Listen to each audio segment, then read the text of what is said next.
Aplauda o nome do Senhor.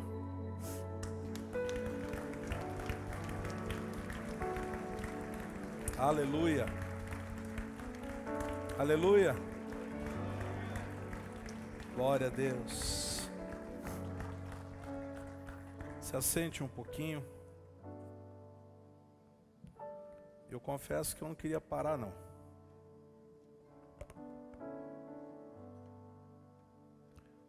Porque adorar Jesus é muito bom. Aí você diz por quê, pastor? Porque Jesus, ele habita no meio dos louvores do seu povo. Eu creio como ar que eu respiro, que quando nós o adoramos, Jesus tem prazer de estar no nosso meio.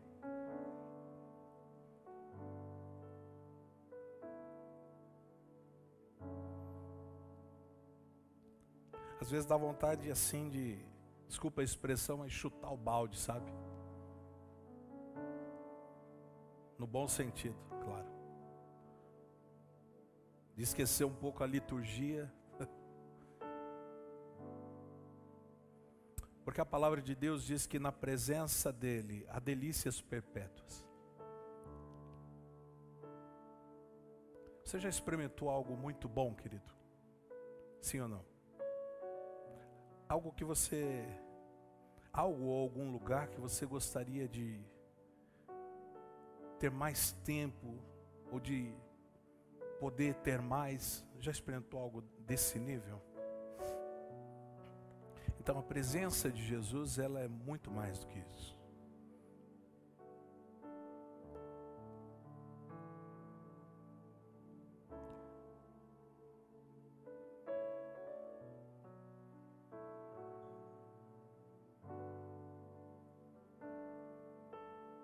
Às vezes a gente se acostuma tanto a vir para a igreja.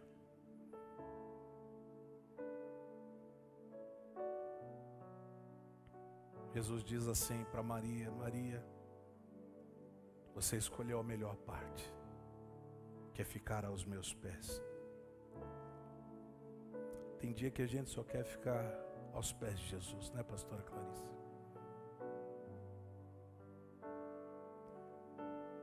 E o Rubão fica me provocando aqui. Ele me conhece. Mas se a gente engatar, a gente vai longe.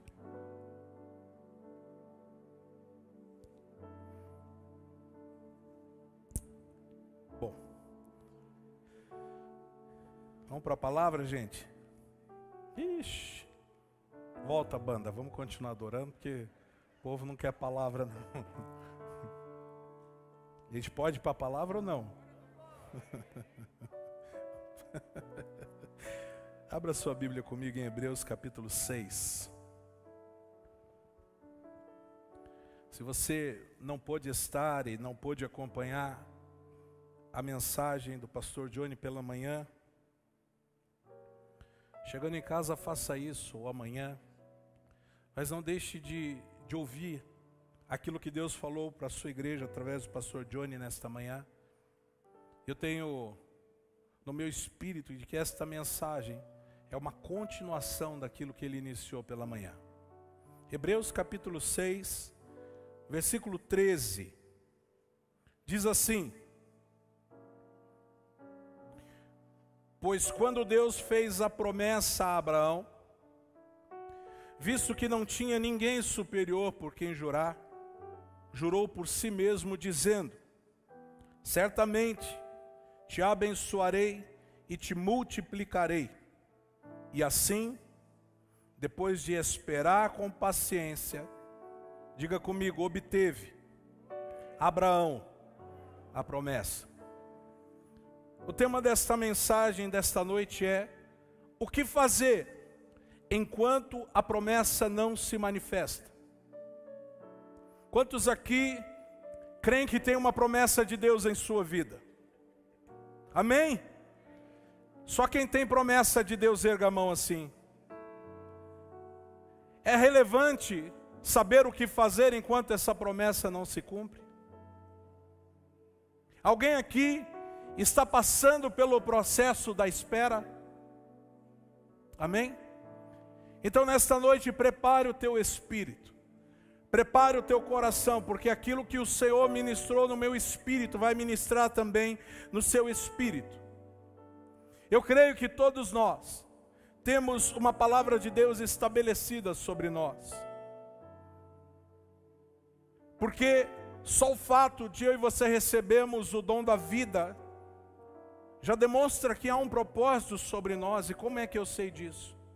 Salmo 139, o salmista diz que Deus já escreveu todos os nossos dias no seu livro, antes de nós existirmos. Como é que Deus pode escrever no seu livro os dias daquele que não existe? Porque antes de você existir, o propósito existe para você. Porque antes de você nascer, Deus estabeleceu uma trajetória, um caminho para a tua vida.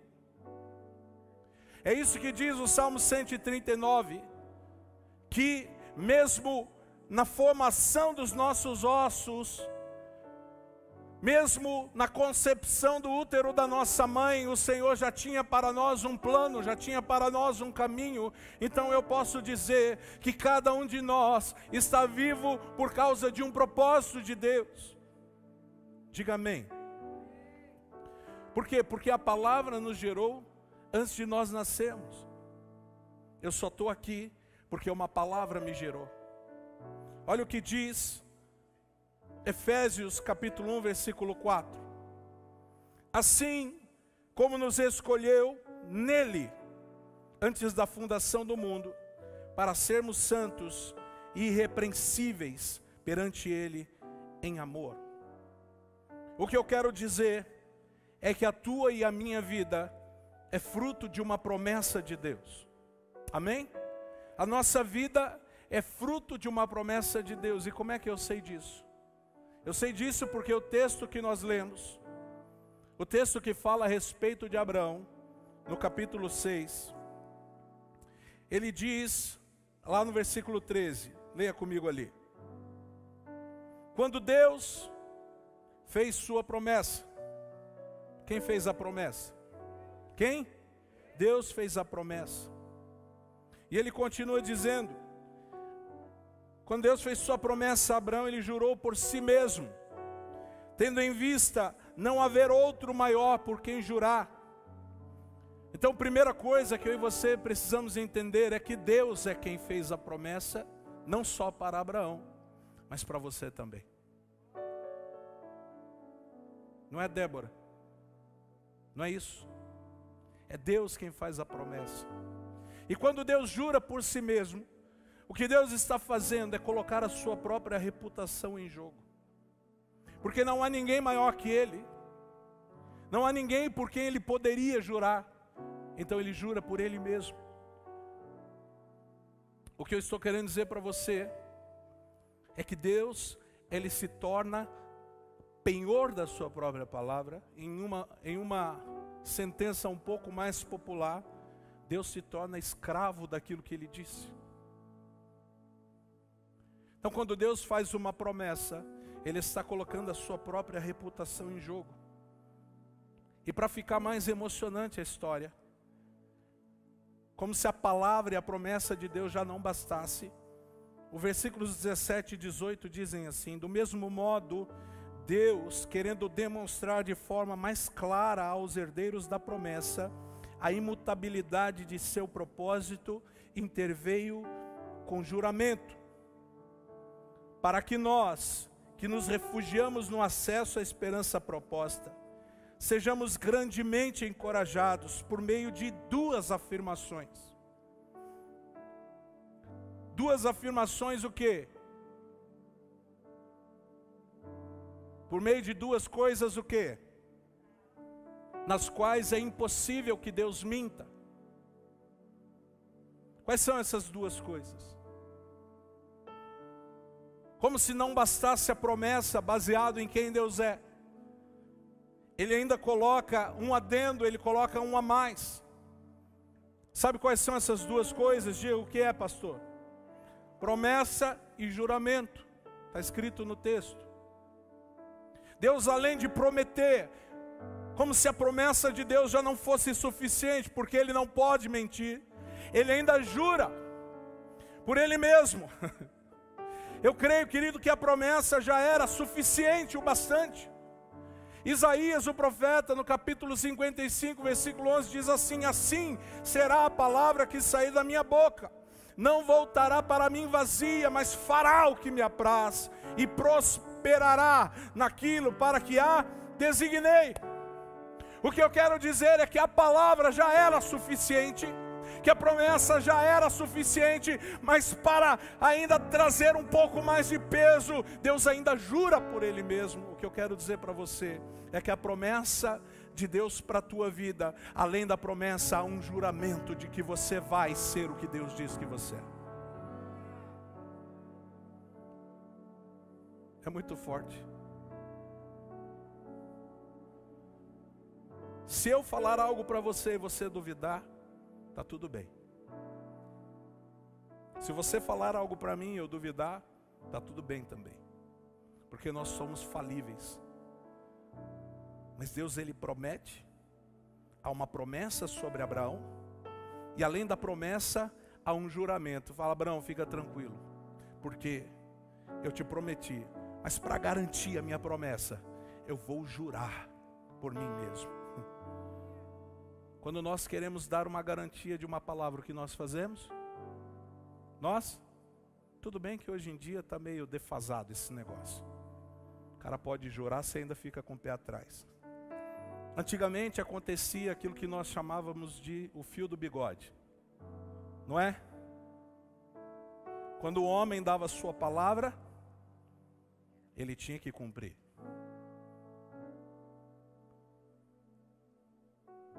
Às vezes lá em casa, quando acontece uma situação, e a gente conversa, pai e filho, pai e filha. Hoje em dia a gente tem uma expressão assim: diante. Agora a gente anda diz assim: você jura? Agora é diante. Esse diante significa diante de Deus. Você está dizendo isso? Deus, é assim também na sua casa, Oswaldo? O que você quer extrair da pessoa é uma verdade. É que ela se comprometa com aquilo que ela está dizendo. Então quando ela diz, pelo menos lá em casa com os filhos, a gente diz assim: diante. Aí quando dá uma risadinha, você já entende tudo. Mas quando tem convicção, quando tem certeza, o filho diz assim: diante, pai, diante. Porque Deus é testemunha. Então nós temos algo maior por quem nós podemos jurar, apesar que a Bíblia diz que ninguém deve jurar por Deus, e nem pelos céus, porque nós somos falíveis e podemos não cumprir a nossa palavra. Mas nós não estamos falando de homens, nós estamos falando que quem fez a promessa foi Deus. E Deus, além de prometer, Ele ainda jura por Ele mesmo. E há dois tipos de promessa. Há promessas que são coletivas.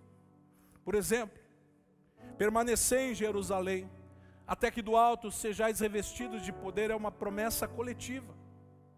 A volta de Jesus é uma promessa coletiva.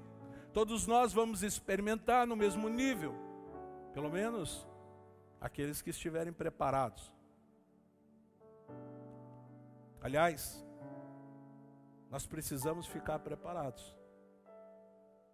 Tivemos aí essa semana a fatalidade com uma cantora brasileira, que é muito estranho porque a gente não conhece pessoalmente, não tem, mas dói, né? A gente se sente, parece que vulnerável. A gente se sente impotente diante de uma situação como essa. E na tua mente fica passando como é que isso pode acontecer. 26 anos. E nós às vezes vivemos como se não houvesse amanhã. Mas há uma promessa que Jesus vai voltar. E a promessa de que Jesus vai voltar é para buscar uma noiva imaculada, uma noiva sem manchas, sem rugas. uma noiva que anseia pela sua volta. Mas há também promessas individuais, como essa que a gente leu sobre Abraão, promessas sobre Davi, Moisés e todos eles. Mas isso é o tempo bíblico. E hoje, a promessa sobre a tua vida, a promessa sobre a minha vida. E a gente precisa entender isso porque nós vamos viver aquilo que Deus prometeu. Olha o que diz o versículo 17. Põe o versículo 17, por favor, do capítulo 6 de Hebreus. Se você puder me dar um pouquinho mais de retorno, por gentileza. Querendo mostrar de forma bem clara o quê? A natureza imutável do seu propósito para com os herdeiros da promessa. Deus o confirmou com um juramento, ou seja, o que eu quero dizer, a promessa de Deus é imutável. Nada pode mudar a promessa de Deus, a não ser a gente mesmo. O que eu quero dizer é que vai acontecer.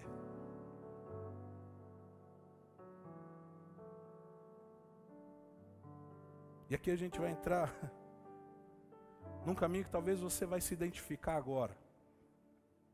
Por quê? Obrigado, Sossô. Porque toda promessa, ela passa pelo processo do tempo. Diga amém também para isso. Seria muito legal, querido, se a gente recebesse uma promessa e aquilo acontecesse no dia seguinte, sim ou não? Só eu? Seria muito legal Deus nos dar uma palavra e daqui 5 minutos, pastor Daniel, aconteceu, que benção. Mas toda promessa, ela precisa passar pelo processo do tempo. O tempo é algo extraordinário, mas o tempo da espera é muito desafiador. Esperar não é fácil. Esperar é muito desafiador, porque para nós é muito difícil o tempo da construção. Mas toda obra começa pelo começo. O apóstolo conversava com a gente na semana passada, na oração, nós estávamos aqui pela manhã, e acabou o período de oração, houve um mover muito especial de glória, né, pastora Clarice? Deus fez grandes coisas, e ele em lágrimas chegou do meu lado e disse assim: quando eu entrei aqui nesta manhã, Adson, eu vi esse lugar antes da reforma. Eu tenho quase certeza que a maioria dos que estão aqui nessa noite não tiveram a oportunidade de conhecer esse prédio antes de nós reformarmos ele. Gente, só um homem cheio do Espírito Santo poderia vislumbrar o que a gente tem hoje. Isso que você vê bonito, arrumado, isso era um lixo. Isso aqui, quem entende de obra, de valores, e olhar para isso aqui é dizer: meu Deus, vamos gastar muito dinheiro para reformar esse negócio. Né, pastor Oswaldo? Por quê? Porque o tempo da construção é muito difícil. Nós não conseguimos entender qual será o resultado final, como vai ficar bonito depois que tudo estiver pronto. Nós não gostamos de obras, de sujeira. Nós não gostamos de coisa fora do lugar. Principalmente as mulheres, irrita, né? As coisas fora do lugar irritam.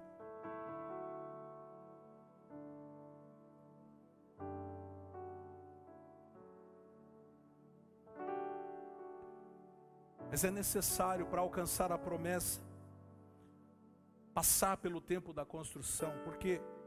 Porque eu e você sempre somos levados a querer as coisas de forma rápida.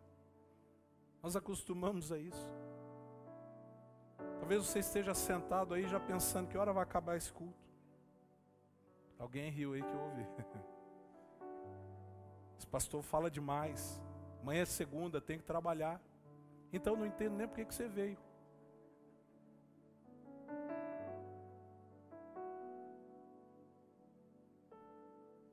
A gente tem pressa. A gente quer as coisas rápido. A gente vai num fast food, começa a demorar um pouquinho, a gente já começa a ficar agitado. Não é fast food?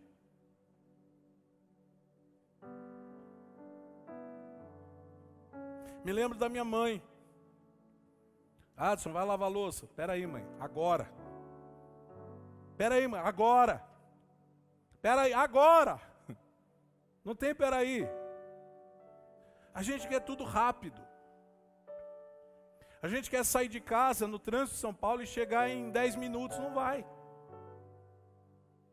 Somente o pessoal que mora em outro país, na Zona Norte, né, Claudinha? Seu Luiz, Dona Mirtz, eu fico admirado, viu? Gente, é muito difícil para nós esperar. Sim ou não? A mulher que engravida, ela fica ali, claro, curtindo os 9 meses ali. É semanas, né? 38 semanas. Meu Deus, isso é uma loucura para os homens. Quer deixar um homem doido e diz assim, estou de 14 semanas. O que é 14 semanas? Fala logo, estou de 1 mês e meio, 2 meses. Não é verdade, irmão? A mulher tem essa mania, estou de 15 semanas. O que é 15 semanas, Rubão? Pelo amor de Deus. 1, 2, 3, 4. Não. O que eu estava falando mesmo? Esperar. A gente entra nos exemplos, aí se perde. Gente, esperar. Quem gosta de esperar aqui, diga bem. Então eu tenho uma boa notícia para você. Você vai sofrer. Porque o processo é lento. Aí diz por quê, pastor? Porque o processo existe para nos fazer vulneráveis diante de Deus. O processo existe para quebrar o seu orgulho. Ah, você acha que não é, né? A gente acha que não é orgulhoso. Ah, como a gente é orgulhoso. A gente tem coragem de levantar a mão para o céu na hora do louvor a Deus. A gente é orgulhoso. A gente tem vergonha de cantar alto. A gente tem vergonha de se ajoelhar. Nós somos orgulhosos. E a Bíblia diz que Deus, Ele resiste o soberbo. Então, se nós não estamos avançando no processo, se nós não estamos alcançando respostas no processo, é porque o nosso coração ainda está muito orgulhoso. O processo existe para nos podar. O processo existe para nos aperfeiçoar. O processo existe para nos preparar para a promessa. Abraão recebe a promessa, mas Abraão ainda tinha o hábito da mentira. Abraão recebe a promessa, mas quando Sara diz assim, ei, Abraão, eu acho que eu não vou gerar. Então na primeira oportunidade ele já começa a quebrar tudo. Se Deus não nos fizesse passar por processo, eu e você seríamos instrumentos de destruição.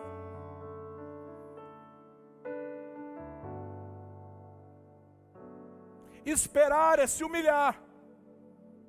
É dizer, Deus, tudo bem, o Senhor tem o controle.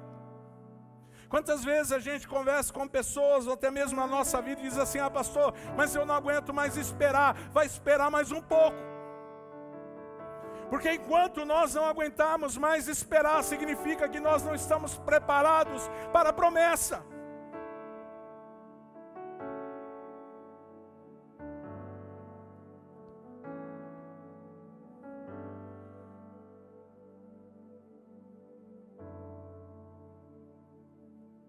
Nós não entendemos o tempo do processo. Depois que eu e a Vanessa, as crianças, chegamos do seminário, lá em 2008. Nós fizemos estágio de 1 ano. Nós éramos ainda Comunhão Cristã Aba. Lembra, pastora Marta? E nós morávamos um pouco distante da igreja. E nós pegávamos 2 ônibus para vir, 2 ônibus para voltar. Não tínhamos carro, nada. E era chovendo, era fazendo sol. Estava nós 2 com as crianças de colo vindo para a igreja. E E a Vanessa falava para mim assim, quando é que a gente vai ter um carro?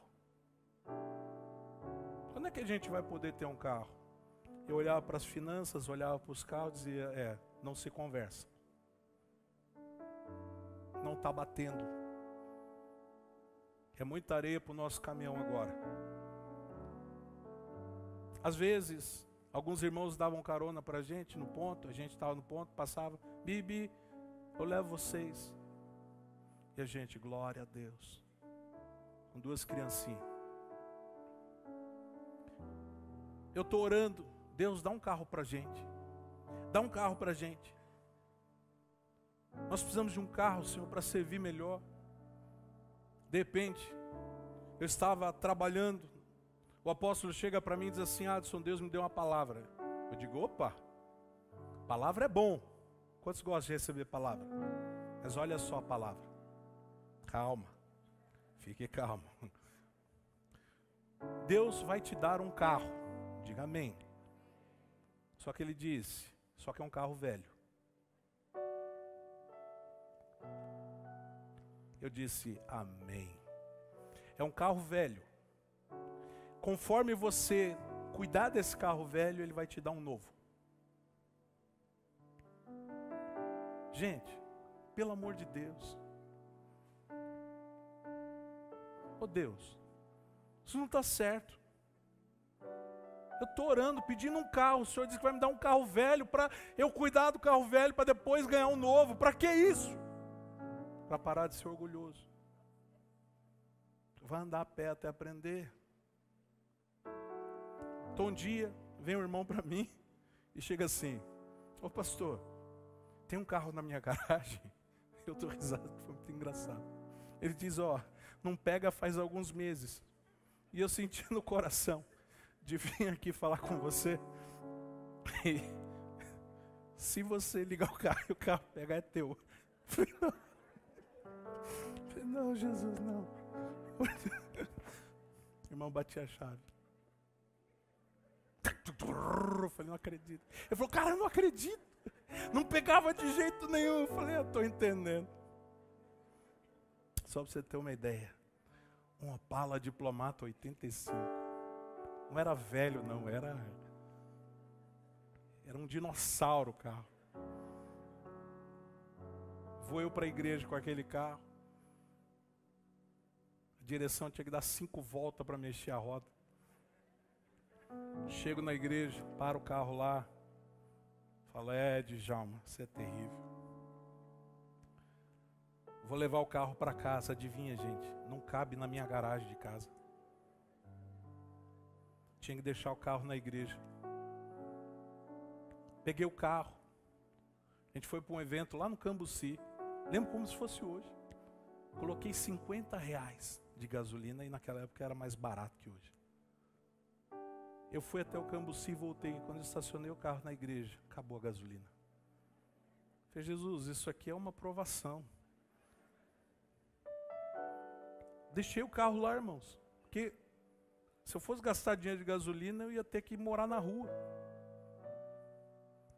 Aí o carro ficou uns meses. Daqui a pouco ele estava empoeirado. Alguém passou por mim e falou assim, aquele carro é teu? Falei, sim, tá sujo, hein? Falei, entendi. Tem que lavar, né, Jesus? Mesmo que eu não ande, tem que deixar bonitinho.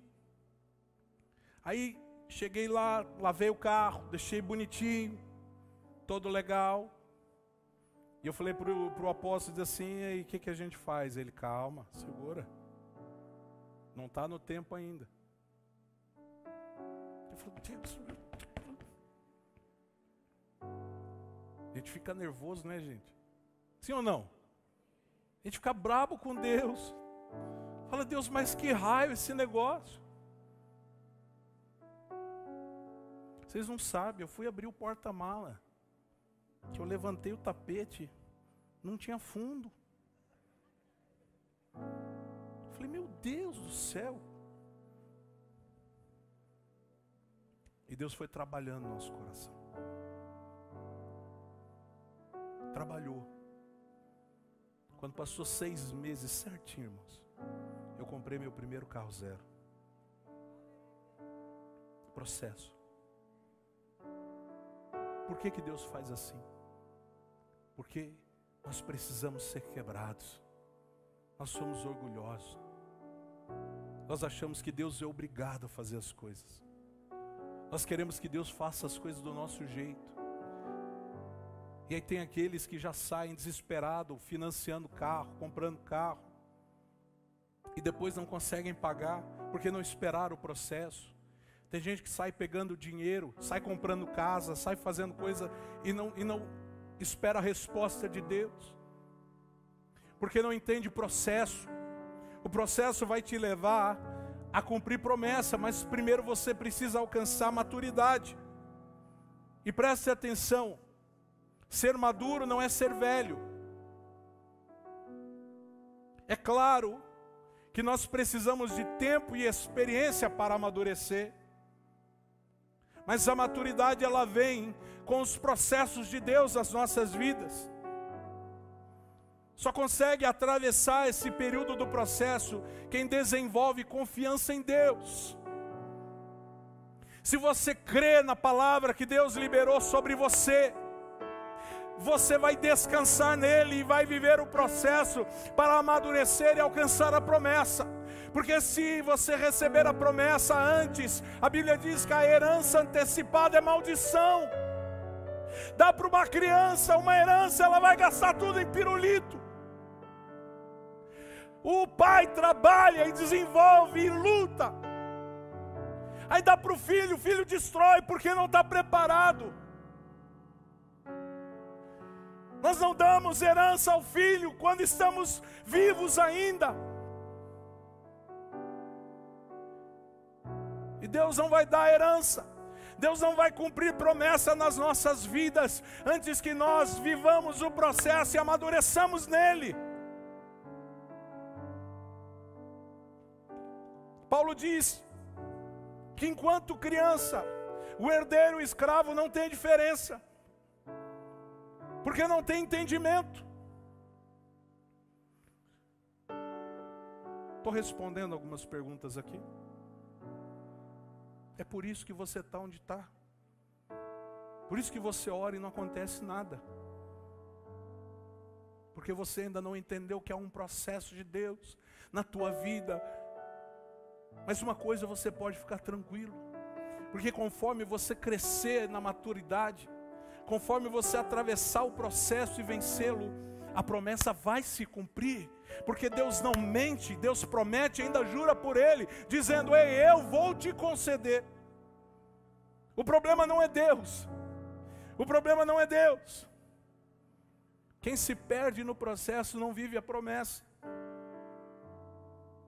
Quantos de nós já nos perdemos no processo?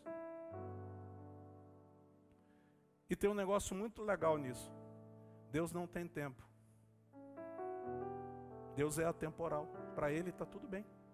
Quem envelhece somos nós. Então diz assim: tá bom, vai lá, eu espero. A promessa está te aguardando. Você não quer viver o processo. Deus diz: tudo bem. Se você não viver o processo, vai ter que voltar para o fim da fila. E vai começar tudo de novo. É mais fácil o que, irmãos? Vai logo, doa o que doer. Vai de uma vez. O senhor quer saber de uma coisa? Tudo bem. Eu tenho que passar isso aí. Vamos passar logo. Eu quero aprender. Eu quero crescer. Porque quem não é aprovado no processo não vai viver promessa. Deus é doador de promessas. Deus é doador de palavra. Deus é doador de destinos. Deus é doador de propósitos, gente. E Deus é cumpridor deles também. Agora, vamos entender. O que a gente faz enquanto a promessa não se manifesta? Quem quer saber? Olha só. Enquanto a promessa não se manifesta, primeira coisa, continue trabalhando. Hebreus 6:10 diz assim. Olha o que diz Hebreus 6:10. Deus não é injusto. Deus não é? Espera aí, você crê nisso mesmo? Crê mesmo? Mas você já não reclamou que Deus não estava sendo muito legal com você? Só eu? Deus não é? Ele não se esquecerá do trabalho de vocês e do amor que demonstraram por Ele, pois ajudaram os santos e continuam a ajudá-los. Primeira coisa que eu e você precisamos entender: Deus é justo. Só que isso implica em muita coisa. Quando nós andamos em injustiça, a justiça de Deus também se manifesta em nós, porque Ele é justo.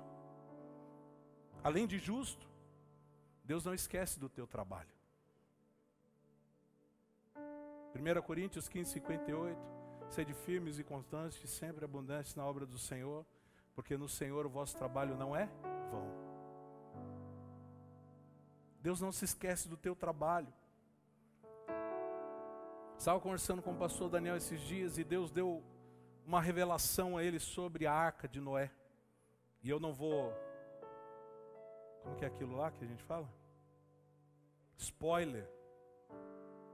Provavelmente ele vai trazer uma revelação sobre isso, mas eu quero dar uma pincelada com você nisso.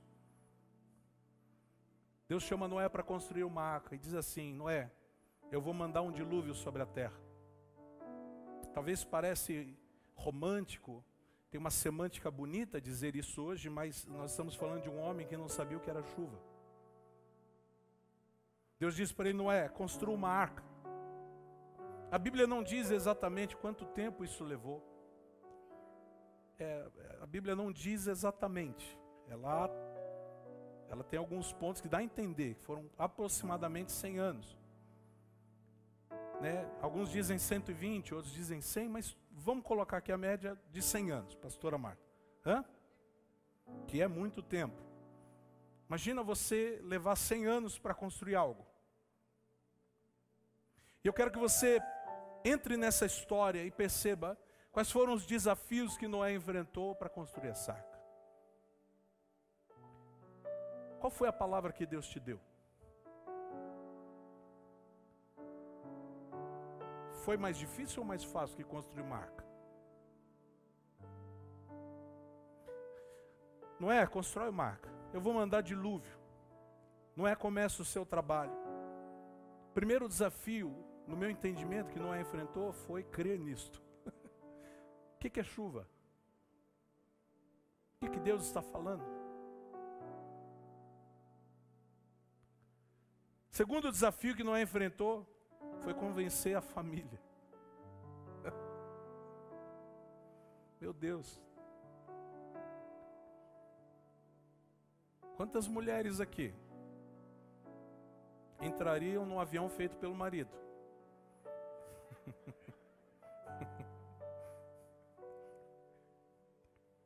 Gente, imagina, convencer a família.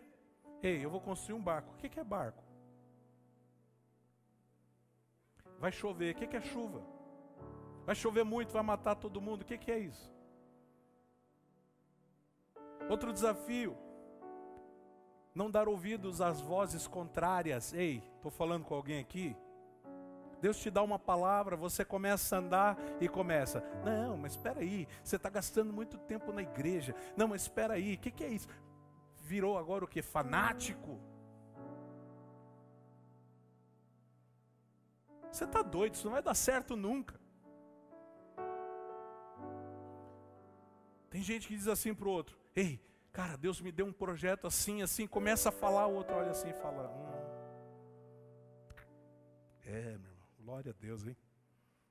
O que foi? Sabe, né, cara? É difícil. Quantas vozes, pastor Daniel, aqueles dias, dizendo: Noé, você está maluco, Noé? Você está acabando com a floresta. O Ibama vai te arrebentar, cara. Vai acabar o oxigênio no mundo. Ei, Noé, você está desmatando a Amazônia, Noé. Para fazer um barco, cara. Vozes contrárias. Esse velho endoidou. Está doido, está maluco esse cara. Noé também teve que vencer a rejeição. Eu não vou mandar com ele não. Se alguém me ver com esse maluco aí, vai dizer que eu sou um maluco também. Não quero andar com esse cara. Imagina quantos amigos Noé perdeu. Você perderia amigos por causa de uma palavra de Deus?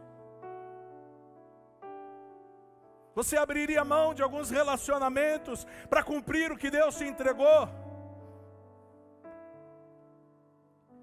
Outra coisa, ele teve que vencer o pecado, ele não podia ser igual àqueles homens.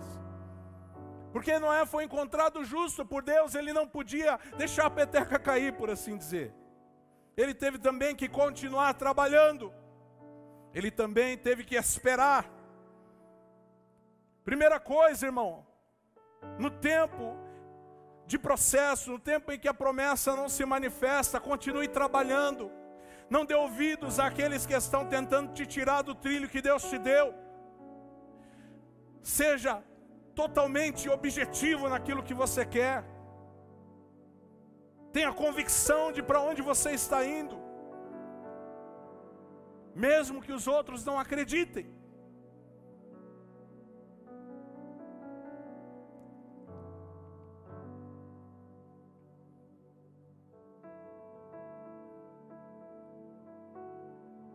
As coisas que Deus fala parecem loucura.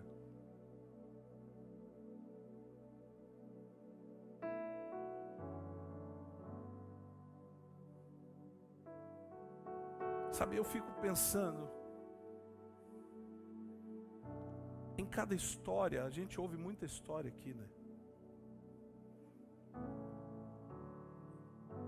E aí, 2 semanas atrás, mais ou menos, eu recebi o convite do meu amigo Wagner, um irmão. Ele disse assim: Adson, eu quero te proporcionar algo muito legal. Você esteve junto com a gente nas nossas dores. Agora eu quero que você também desfrute da nossa alegria. Eu disse amém, vamos lá. Ele disse assim: te pego sábado de manhã e a gente vai até Bragança Paulista e vai fazer um voo. E naquele caminho nós fomos conversando. E ele começou a me contar que este sonho de ser um piloto de avião era um sonho antigo, lá de garoto. E que no momento, naquele primeiro momento, existiam muitas dificuldades, muitas adversidades que não deixavam ele avançar. Então o tempo passou, e ele foi caminhando por outros caminhos. E agora, um tempo atrás, alguns anos atrás, baseado numa conexão de Deus, as portas se abriram e Deus disse para ele: eu vou realizar o teu sonho. E ele foi me contando isso, e eu fui ficando emocionado, porque são tantos detalhes, não dá para contar aqui. Mas Deus preparou, queridos, tudo, todo o caminho. Preparou as pessoas certas, preparou o tempo certo. E chegamos lá. Eu entrei naquele avião pilotado por ele. E ele disse: Deus realizou o meu sonho. Hoje eu sou um piloto de avião formado. E ele me perguntou depois do voo, que ele fez algumas brincadeiras comigo: e aí, o que você achou? Eu falei: Wagner, a coisa que mais me alegrou foi te ver feliz.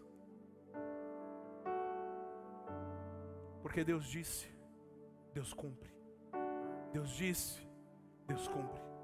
Deus disse, Deus cumpre. Talvez o caminho não tenha sido o que ele imaginou, não tenha sido o que ele desenhou na cabeça dele, mas vê-lo pilotando aquele avião, eu estava sentado no banco de trás, ver a alegria desse homem, de poder realizar o desejo do seu coração, e agora poder compartilhar da sua alegria com outros. O Rubão foi também com a Carol, né?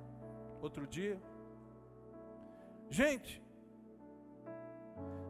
não importa o tempo que isso dure, continue trabalhando.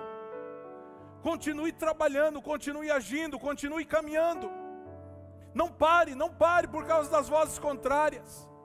Talvez ele não tivesse alcançado se ouvisse algumas vozes que disseram para ele: ei, esquece, isso não é para você, cara. Você já está velho demais. Você já não serve para isso, não. As vozes vão querer paralisar você. Mas eu tenho algo para te dizer. Se você realmente crê no que Deus te disse, continue trabalhando, porque no final você vai alcançar a promessa. Não pare por causa da rejeição, porque algumas pessoas se afastaram de você.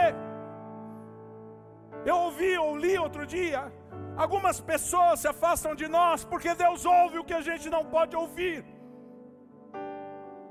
Porque Deus conhece o coração de quem quer te paralisar, de quem dá tapinha nas suas costas, mas quer ver o teu mal, de quem te abraça, mas por trás tem uma faca na mão querendo te matar. Então não reclame se Deus afastar pessoas de você. Porque para este tempo, às vezes é necessário Abraão abrir mão de Ló. E às vezes até pessoas que nós amamos é necessário deixar para que nós cumpramos e alcançamos a promessa. Continue trabalhando. Continue trabalhando, não pare. Continue andando, continue caminhando em frente. Continue, porque aquele que prometeu não vai falhar. Aquele que prometeu vai cumprir. Aquele que prometeu jurou pelo seu nome que ele vai fazer acontecer assim. Segunda coisa, dedique-se com o mesmo esforço até a promessa se cumprir. Versículo 11 do capítulo 6 de Hebreus diz lá: queremos que cada um de vocês mostre essa mesma prontidão até o fim. Até o fim. Até o fim. A mesma prontidão. A mesma dedicação até o fim, para que tenham a plena certeza da esperança. Quando nós cremos por dentro, nós manifestamos por fora. Escuta isso que eu vou dizer, querido. Ninguém consegue parar uma pessoa determinada. Ninguém consegue parar uma pessoa determinada e dedicada. Não consegue. Você pode errar 100 vezes. Mas se você permanecer perseverando, na 101 você vai acertar. Homens como Thomas Edison, como Santos Dumont, que foram criadores de coisas para a sociedade, tinham o mesmo discurso. Você errou 100 vezes para conseguir criar lâmpada. Eu disse: não, eu aprendi 100 formas de como não fazer uma lâmpada.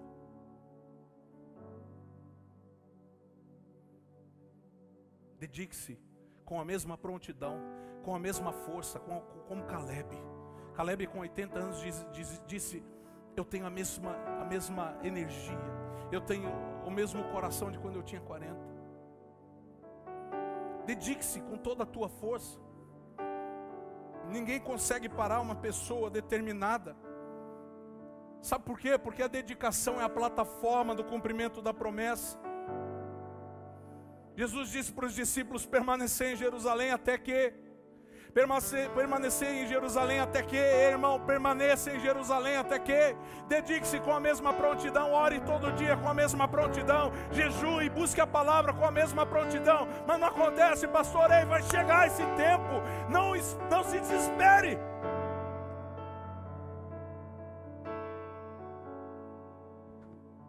Com a mesma prontidão, caminhe por isso, viva por isso, respire por isso. Não descanse, irmão, enquanto você não vê e não viver a promessa cumprida em tua vida.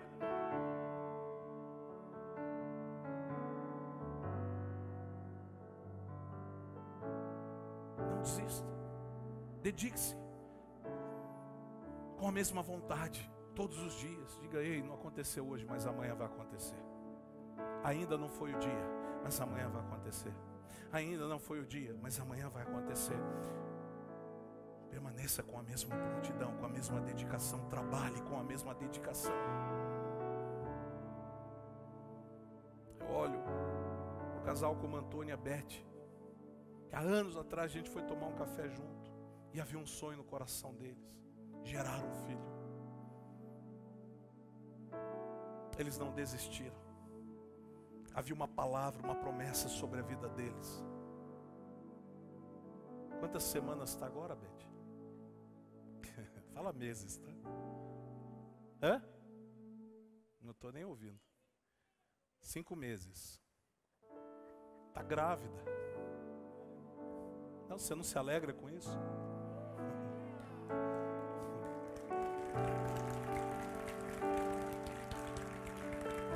Meu Deus.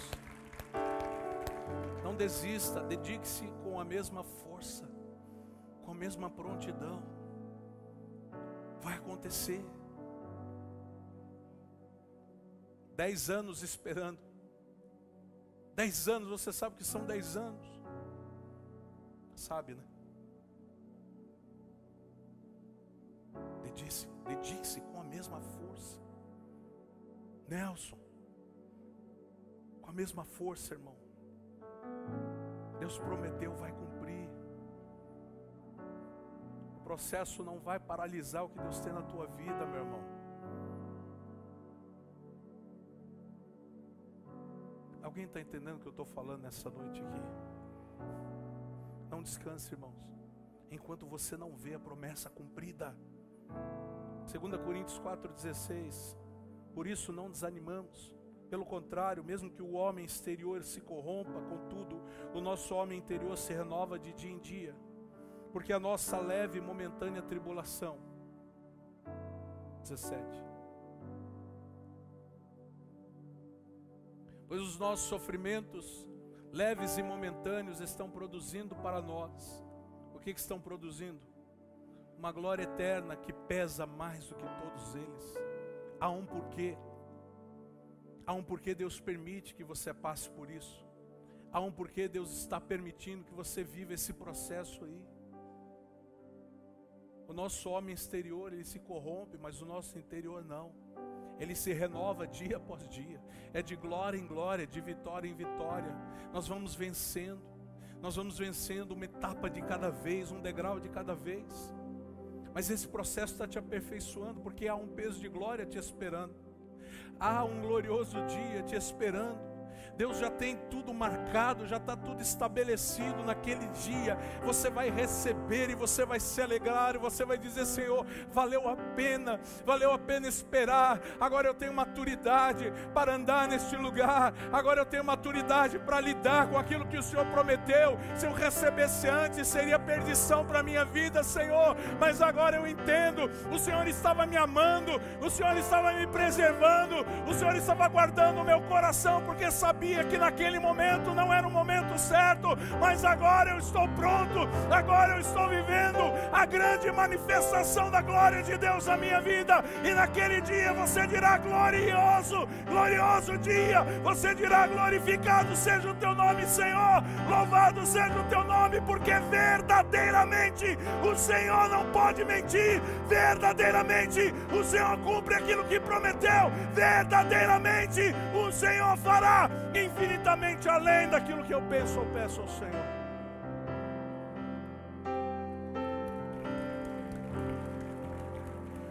Aleluia. Aleluia. Terceira coisa, a gente termina aqui. Refugia a tua alma em Deus. A nossa alma é a porta de entrada de todas as coisas. É aquilo que a gente vê, é aquilo que a gente sente, é aquilo que a gente ouve. Refugia a tua alma no Senhor. Hebreus 6, 17 e 19 diz assim: por isso Deus, quando quis mostrar mais firmemente aos herdeiros da promessa a imutabilidade do seu propósito. Pode colocar lá, a gente lê junto ali. 6:17.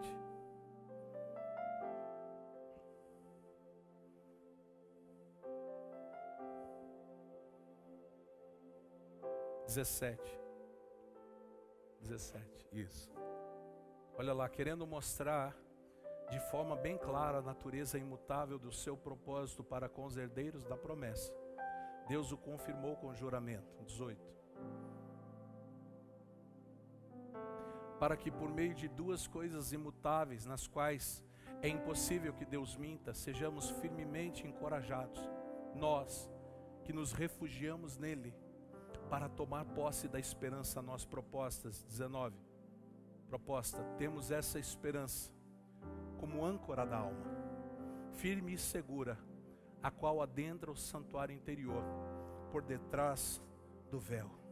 O que eu quero dizer é que Deus é a garantia do cumprimento da palavra.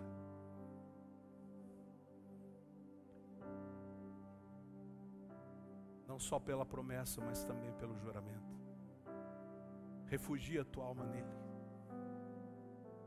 Pastor, o que eu faço enquanto a promessa não se manifesta? Refugia a tua alma no Senhor. Salmo 46, de 1 a 3, os filhos de Corá dizem assim: Deus é o nosso refúgio e fortaleza, socorro bem presente nas tribulações. Portanto, não temeremos, ainda que a terra se transtorne e os montes se abalem no seio dos mares, ainda que as águas tumultuem e espumejem, e na sua fúria os montes se estremeçam. Se a tua alma está refugiada no Senhor, a terra pode se abalar, as notícias ruins podem até chegar, os mares podem se agitar, mas se a tua alma está refugiada nele, você vai poder dizer: o Senhor é o meu refúgio e a minha fortaleza. O Senhor é o meu socorro bem presente no dia da tribulação. Então, mesmo que tudo estiver errado ao redor, mesmo que tudo diga não, mesmo que as circunstâncias digam não, não desista da promessa, creia na palavra, passe pelos processos. Sofonias 3, 16, 17 diz: naquele dia se dirá a Jerusalém: não temas, ó Sião, não se afrouxem os teus braços. O Senhor teu Deus está no meio de ti, poderoso para salvar-te. Ele se deleitará em ti com alegria e renovar-te-á no seu amor, regozijar-se-á em ti com júbilo. E agora Josué, capítulo 1, versículo 9, você conhece esse texto. Josué 1, 9. Não fui eu que prometi, não fui eu que te dei a palavra, não fui eu que fiz a promessa a você. Diga aí a pessoa que está ao seu lado: seja forte, seja corajoso, não se apavore. Diga com fé: não se apavore, não desanime, pois o Senhor, o seu Deus, estará com você por onde você andar. Aleluia. Glória a Deus.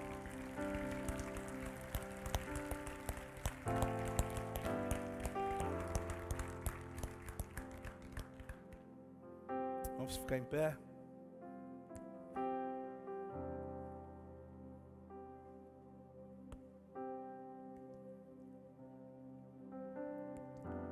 Eu não preciso nem perguntar se temos algumas pessoas aqui passando por processo, né?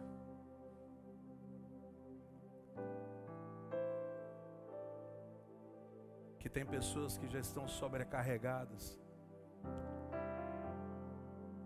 esperando a resposta.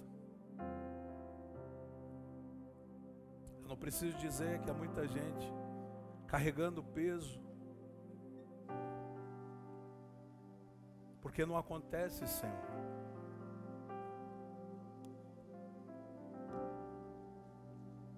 Se eu pedir para levantar a mão, acho que todo mundo vai levantar a mão.